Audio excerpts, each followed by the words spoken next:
of the Gen Z Summit. Today we'll be hearing from Ria Bhatia on the importance of mental health. So without further ado, we'll get started. Hi guys, I'm Ria Bhatia. I'm just gonna share my screen first and then we can start.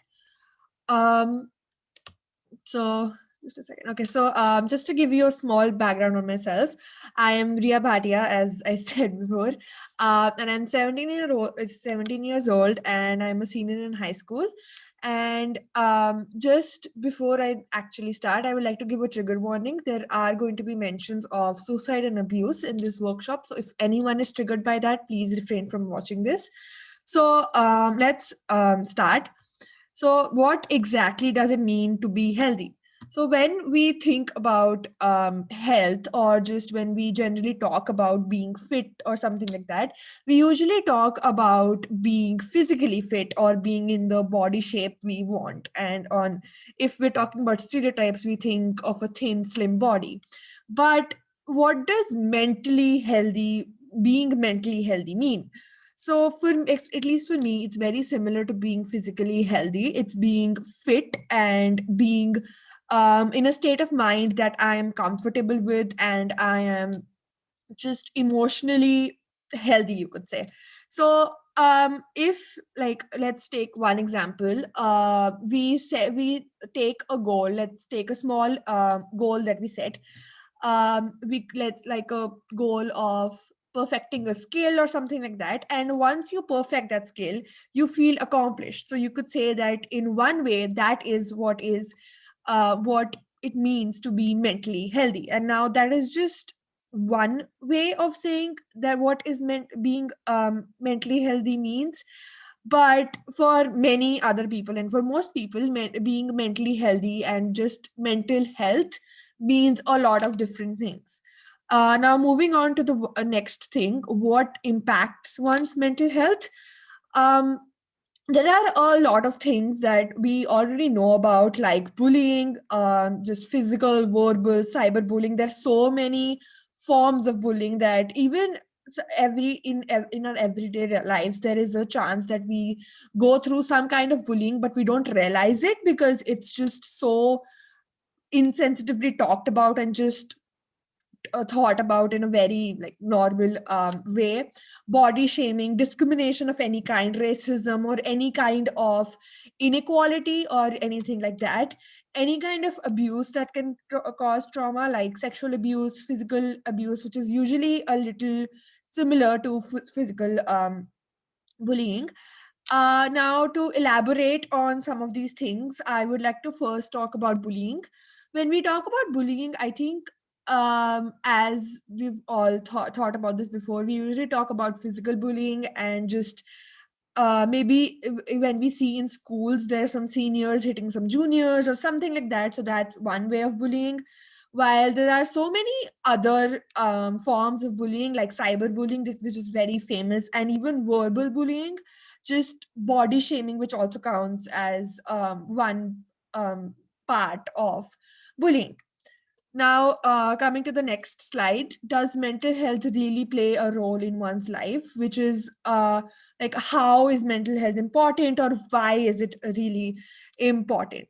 So, if you've ever come across a person who's dealing with some mental health issues, you probably already know this, but there are a lot of signs that can show that a person is going through some kind of mental health issue in any way, really. So some of the symptoms or things that you could look out for are, they lose contact with friends and families. They might isolate themselves, which further causes problem in their work, or if they're in school. There's a loss of motivation of doing anything, really, and that even includes eating food. My One of my friend has actually been going through some mental health issues, and she really has no motivation to do anything. So she hasn't even been eating food properly. So that's one thing to look out for.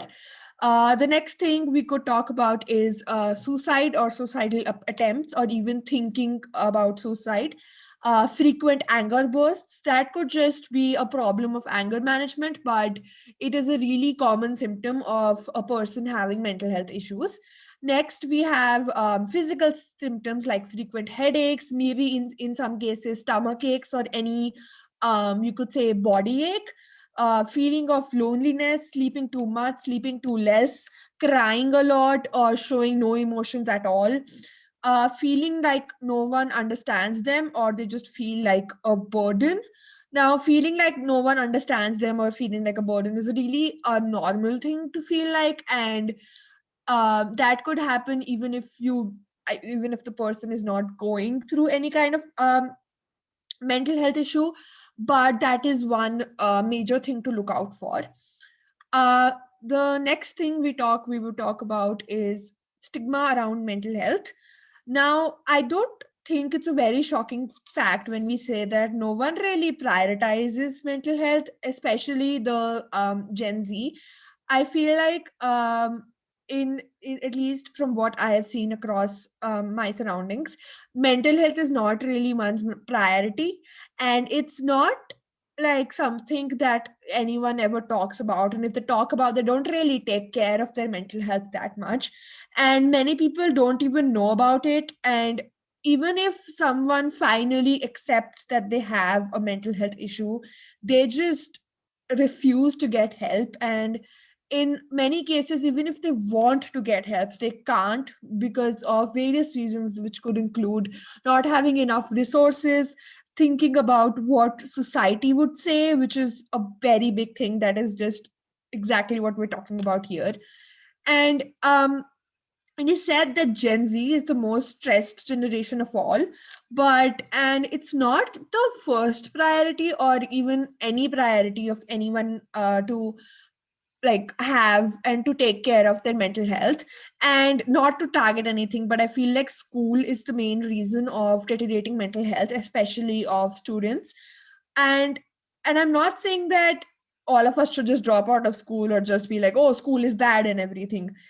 But in my opinion, school has just made us so goal oriented and like so we have this mindset that if we set a goal, even if it's unrealistic, we have to achieve it.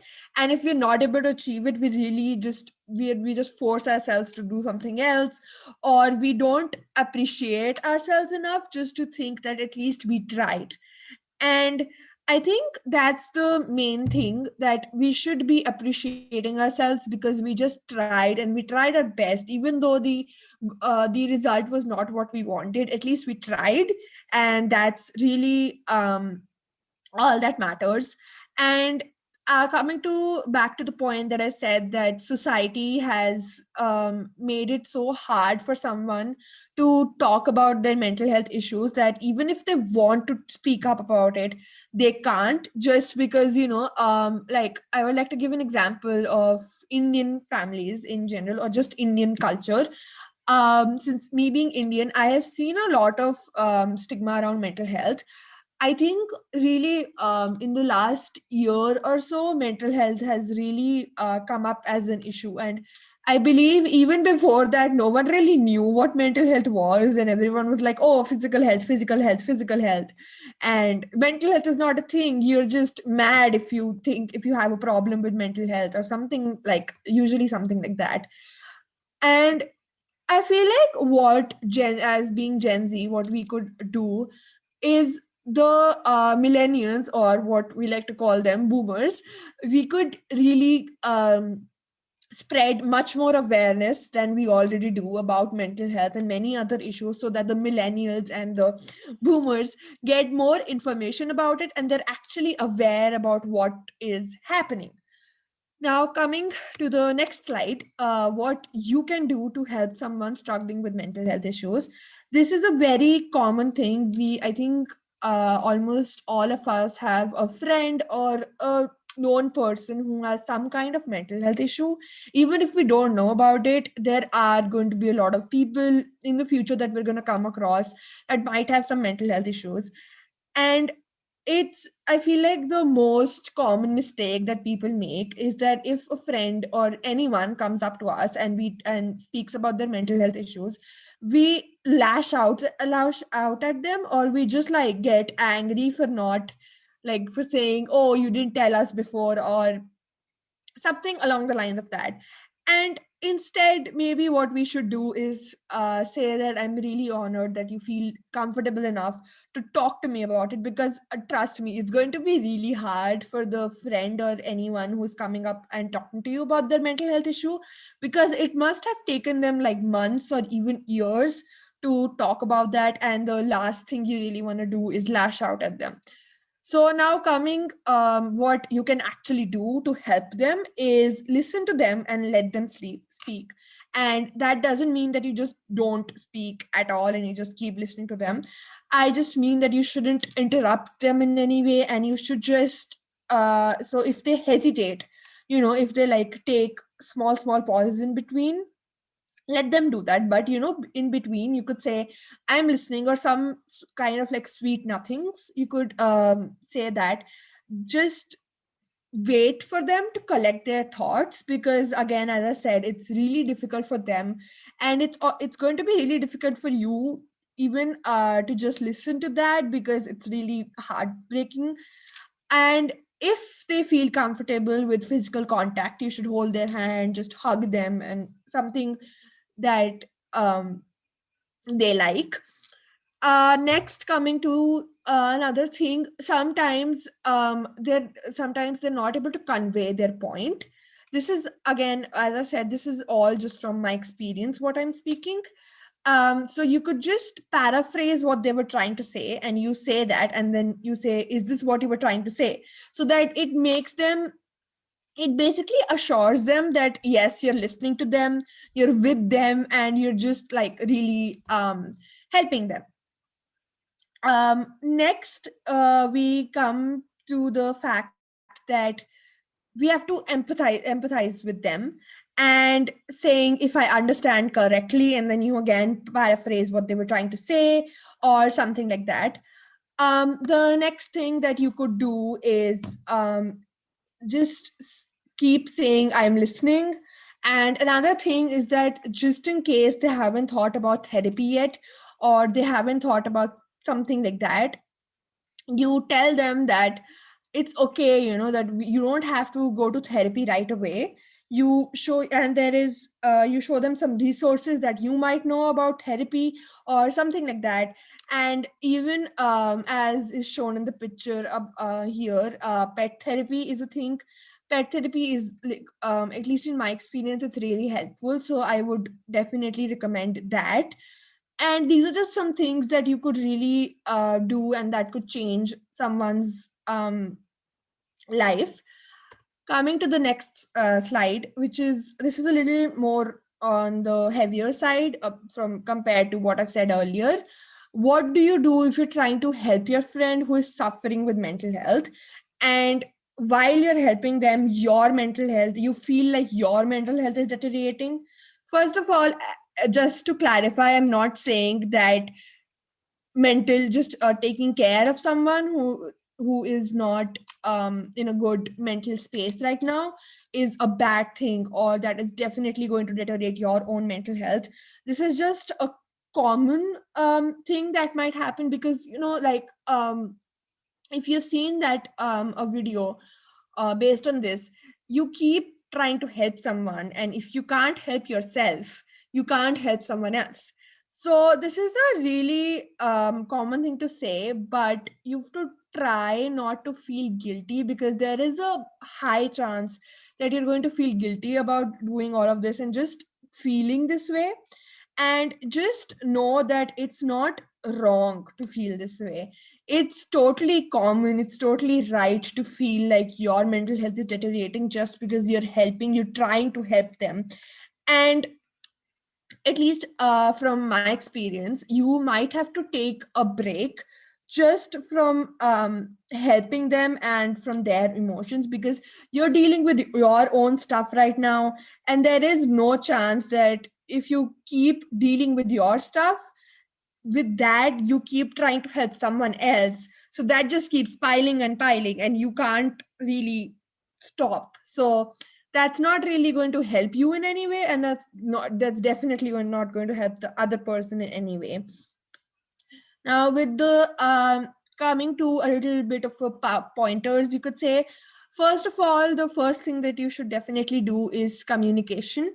Communicate with them that it's okay and you're not a burden to me, and that, just in case they feel like, I don't know, um let's say there is a high chance that they feel like a burden, or they just feel like a big problem to you, just because, when someone is dealing with a mental health issue, it's really hard to do anything really and even talk to another person. So if that is also happening to you, definitely you should go to therapy, recommend them therapy. And as I said before, assure them that you're not a burden, that they're not a problem to you, and it's just that your mental health is deteriorating a bit, and trying to help yourself, you can't help someone else. So it's the same way as any army over here would know that if you don't love yourself, you can't love someone else. So it's the same thing in mental health, that if you can't help yourself, you can't help someone else. And um it's not their fault, obviously, and it's not your fault either, and you shouldn't feel like you're a bad friend or anything, because you've been trying your best to help them, but then your mental health is just getting worse. So that's just a lot of pressure to put on anyone. And uh, in that moment, both of you need mental space, especially from each other, because it's going to be really draining your energy.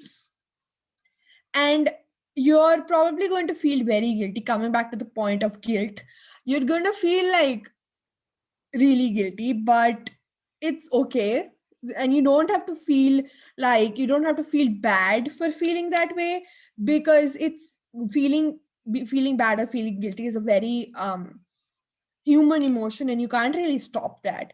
And again, as I said, feeling guilty is okay, and it's very difficult to push that guilt away and actually talk to your friend about this. But you kind of just have to do that, because that's really the only thing you could do right now, which is going to help them. Next, I would like to tell you that it's going to be a like just coming I'm just going to like speak about this a little more, because I feel like this is a really important point to talk about, is that feeling just deteriorating mental health because of someone else is okay. It's not a bad thing, it's not their fault, it's not your fault, it's no one's fault really. And you should just tell them that you're suffering with some mental health issues yourself, and you have to talk to yourself before actually going to talk to themselves. And don't worry, you're not going to look like a mad person talking to yourself. I do that every day. So you just have to talk to yourself and tell yourself like, okay, I'm doing this, and why am I doing this? Because I can't handle this right now, and if I can't handle this myself, I can't help someone else. So that is something that you have to really take care of.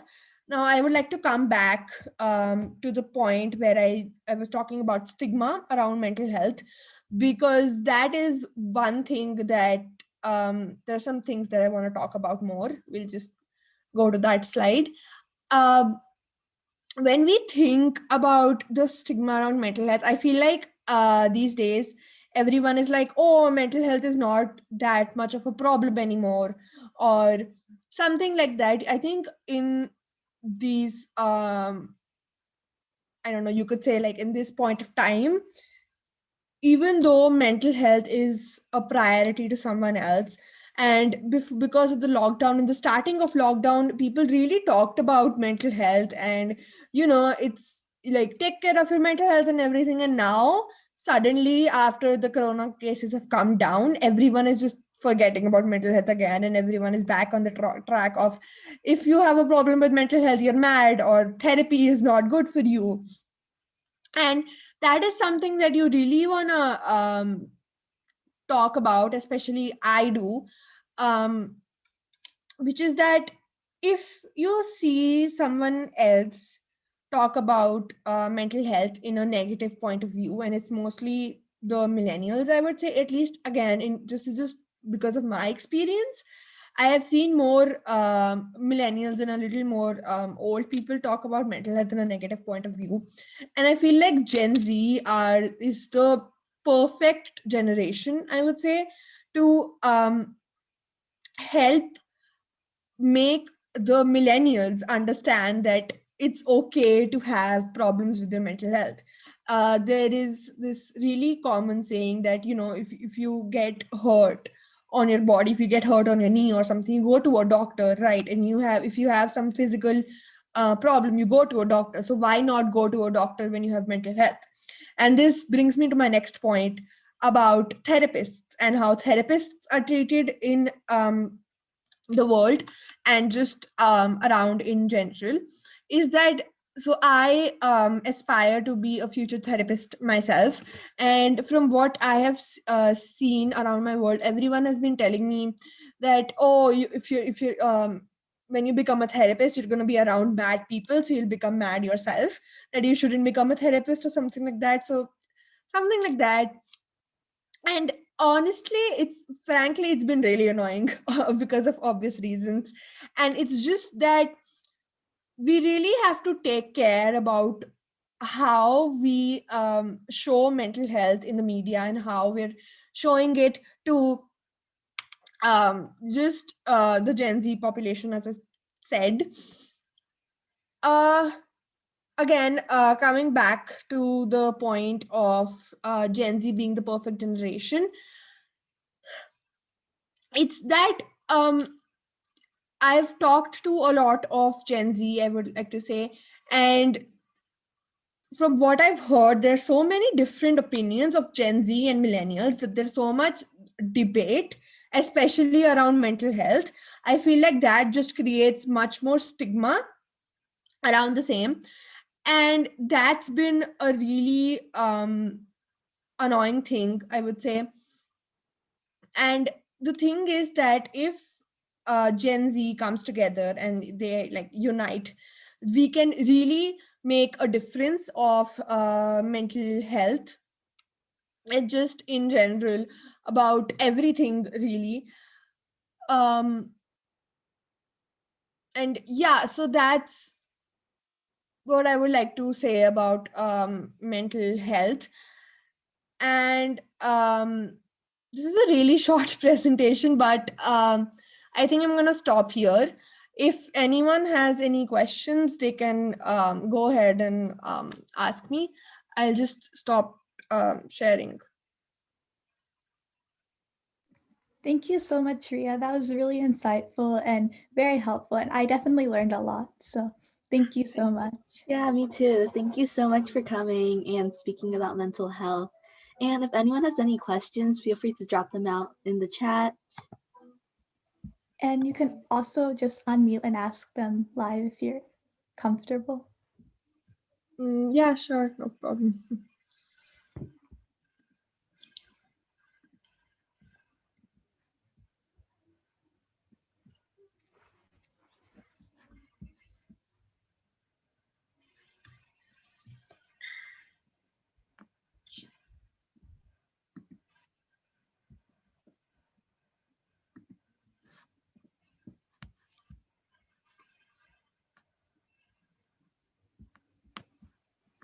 If nobody has any questions, you can feel free to just leave the meeting, because right after this we have a lunch break, or well, lunch for the people here in Pacific time. But yeah, it's just going to be like a short 2-hour break.